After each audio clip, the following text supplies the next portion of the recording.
he said something to the effect that, why don't atheists go out and make more metaphysical arguments against God? And I was thinking, so, Mr. Craig, how does one demonstrate, how does one prove a negative?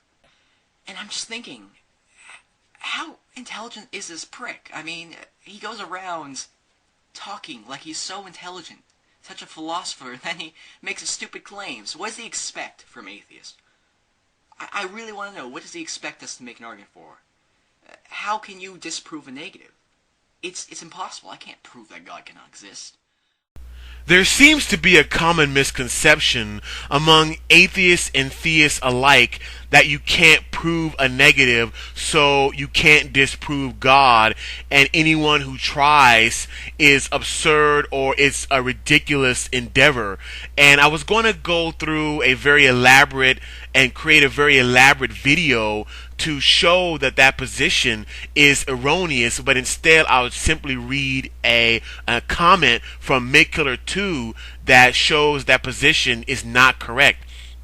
He says it's effing easy for God to show that there's a self-contradiction in the concept of God. It's very easy to prove a negative. I can prove that there are no dinosaurs on the face of the earth. I can prove that there are no Muslim United States senators. This is just a line repeated by unsophisticated, philosophically illiterate atheists. No atheist within academia takes this talking point seriously.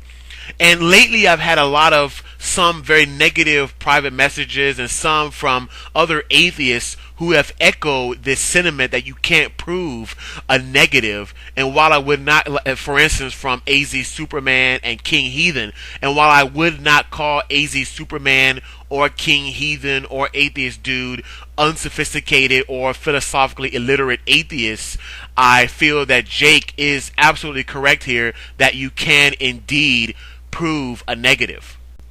I would just like to add some concluding remarks and weight to what Jake said, which is totally correct.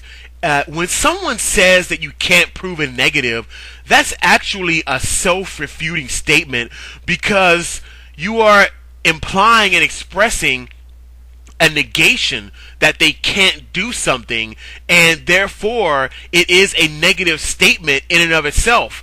It's also universal because you are not allowing for any uncertainty.